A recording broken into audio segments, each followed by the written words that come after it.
और चलिए बुलेटिन में बात कर लेते हैं बांग्लादेश को लेकर। बांग्लादेश में फिर से हिंदू मंदिरों में तोड़फोड़ की गई। कट्टरपंथियों ने काली मंदिर में तोड़फोड़ की है। इस बार बांग्लादेश के जमालपुर जिले में तोड़फोड़ की घटना हुई है। एक बार फिर से यहां पर मामला जो है वो गर्माता नजर आया, जहां पर बांग्लादेश में एक बार फिर से तोड़फोड़ की तस्वीरें सामने आई हैं। ऐसे में बड़ा सवाल ये उठता है कि जब यूनिस सरकार ने पूरी तरीके से आश्वस्त किया था विदेश सचिव को, उस वक्त ये कहा गया था कि हालात अब सामान्य हो जाएंगे। उस वक्त जब बैठक हुई तब ये कहा गया कि अब बहुत जल्द इन पर लगाम लगा ली जाएगी, लेकिन बावजूद इसके ये हमले जो है वो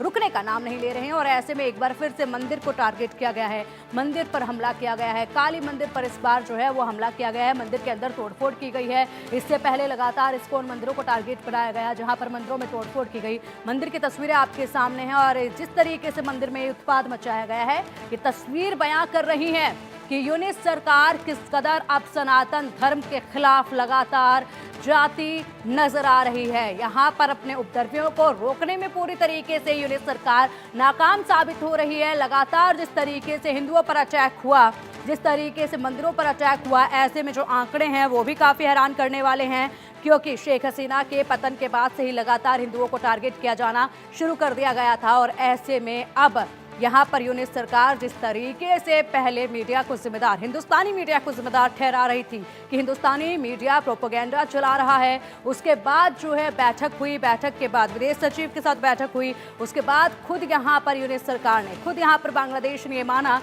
कि हाँ, शेख हसीना के यहाँ से जाने के बाद यहाँ पर हिंसाएं बढ़ी हैं, हिंदुओं पर हिंसाएं जो है वो बढ़ी हैं और उसके बाद से लगातार यहाँ पर हिंसाओं का सिलसिला जारी है। अब उम्मीद जताई जा रही थी कि कुछ ना कुछ बेहतर होगा, कुछ ना कुछ जो तस्वीरें हैं अब वो सुधरती नजर आएंगी, लेकिन ऐसा कुछ होता नजर नहीं आ रहा है।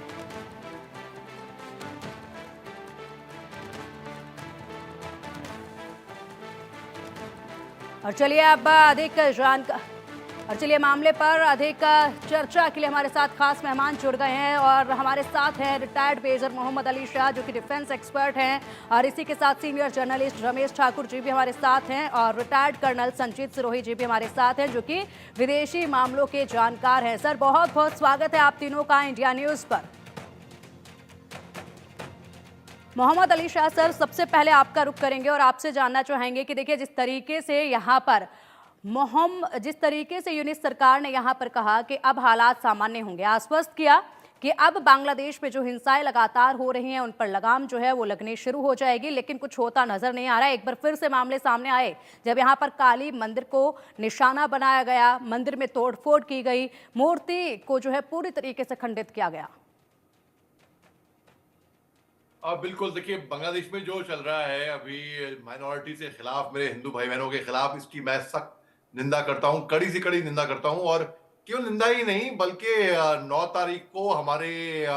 फॉरेन सेक्रेटरी साहब विक्रम मिस्री साहब स्वयं बांग्लादेश गए थे, उनसे बातचीत करी मोहम्मद यूनूस की सरकार से। और कल बयान भी आया है एस जयशंकर साहब का, हमारे एक्सटर्नल अफेयर्स मिनिस्टर का, कि भाई कि इसकी सख्त निंदा हो रही है। और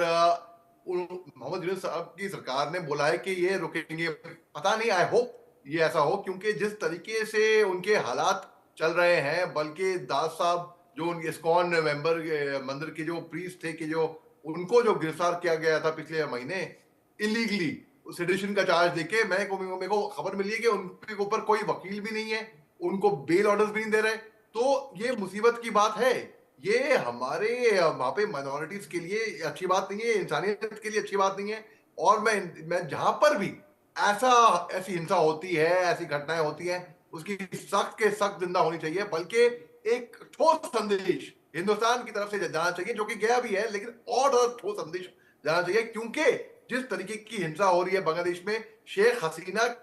के वहां से जाने के बाद 4 दिन के बाद जो हिंसा हुई वहां पे, वो और अब तो चल रही है, वो नामंजूर है। और जिस तरीके से नरसंहार हो रहा है मेरे हिंदू भाई बहनों का, इसकी सख्त से सख्त, मेरे को दिल रोता है देखकर जिस तरीके के वहां से वीडियो सामने आ रहे हैं। और जो बोला कि इंडियन मीडिया ये षड्यंत्र रच रही है, भाई कोई इंडियन मीडिया षड्यंत्र नहीं रच रही है, कुछ लेना देना नहीं है, हम क्यों करेंगे ऐसा। मगर जो जिस तरीके से इंसानियत के तौर पे कहीं पे भी हो,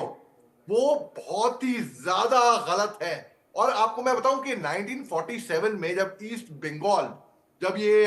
प्रोविंस, जब पाकिस्तान का डोमिनेशन था, जब ईस्ट बंगाल बाद में ढाका में लेजिस्लेटिव कैपिटल बनाया गया, और फिर बंगाली लैंग्वेज मूवमेंट स्टार्ट हुई 1952 में, फिर 1958 में पाकिस्तानी कू हुआ वो, और 1970 में पाकिस्तानी जनरल इलेक्शन हुए, फिर बंगाली नेशनलिज्म वहां पर आया और प्रो डेमोक्रेसी मूवमेंट शुरू हुई,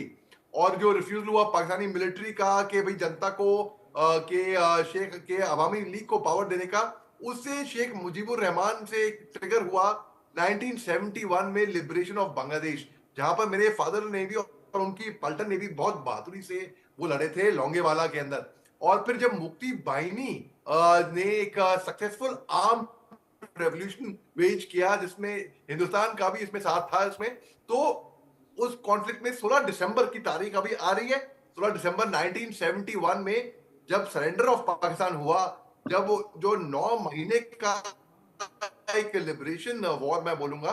वो आया, तो इसमें एक लिबरेशन ऑफ बांग्लादेश हमने उसको बांग्लादेश को लेकर आए थे। फिर जब वॉर के बाद शेख मुजीब बन गए वहां के लीडर, और जब मुजीब साहब का असैसिनेशन हुआ 1975 में, तब जियाउर रहमान वहां पर आए, लेकिन जियाउर रहमान का खुद असैसिनेशन हो गया 1981 में। फिर 1980 में क्या हुआ कि वहां पे एक डोमिनेशन हुआ, जब प्रेसिडेंसी ऑफ हुसैन मोहम्मद इरशाद को ओवरथ्रो कर दिया मास अपराइजिंग में 1990 में। फिर 1990 में फिर बैटल ऑफ बेगम्स यानी कि खलीदा जिया और शेख हसीना के बीच में, जो कि अब तक ये लड़ाई चल रही थी, बल्कि काफी हद तक काफी लंबी चली, उसने फिर और यही बांग्लादेश के अंदर, क्योंकि शेख हसीना हिंदुस्तान की दोस्त थी, शेख हसीना बहुत एक तरीके से सेक्युलर थी, वहां पे हर पार्टी हर मजहब को माना जाता था बांग्लादेश के अंदर, मगर 35 साल ये उनके शेख हसीना और खलीदा जिया के बीच में ये चला।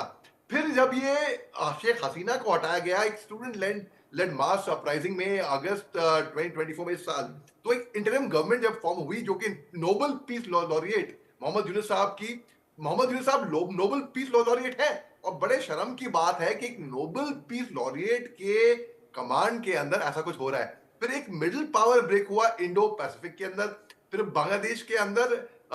जो fifth most spoken native language है वहां की बंगाली है, और बल्कि जो यूएन के अंदर इतना कंट्रीब्यूट करती है, यूएन पीस कीपिंग फोर्स के अंदर, वहां उस मुल्क के अंदर ऐसा हो, क्योंकि पाकिस्तान से बहुत इन्फ्लुएंस रहा है इनका। अब पाकिस्तान से इन्फ्लुएंस रहा है इनका, तो वहां पे जाहिर सी बात है, तो पाकिस्तान क्या है सब जानते हैं कि एक 400 बीसी में सुसाइड बॉम्बिंग में उस पर यकीन रखता है। अब पाकिस्तान का असर कहीं पे भी आ जाए तो मुश्किल होगा। अब third largest Muslim majority population है बांग्लादेश की, और सेकंड लार्जेस्ट इकोनॉमी है साउथ एशिया की, और देखिए इसके बाद फिर उसके बाद जो थर्ड लार्जेस्ट मिलिट्री है पूरी रीजन की, और लार्जेस्ट कंट्रीब्यूटर तो यूएन, जो मैं आपको बताया। अब इसमें क्या है कि जो वेस्टमिनिस्टर सिस्टम है वो पार्लियामेंट्री रिपब्लिक उसको उस पर बेस्ड है। अब बांग्लादेश में जो बंगालीज है वो 99% है। अब क्योंकि बांग्लादेश जो है ये अभी भी वक्त है, सुधर सकता है, लेकिन जब पाकिस्तान के अंदर ये आता है, जो भी इसके अंदर 8 डिविजन हुई, जो 64 डिस्ट्रिक्ट्स और 495 सब डिस्ट्रिक्ट्स हुई, वो सब मुसीबत में आ जाएंगी, क्योंकि इनका प्रभाव पाकिस्तान से है।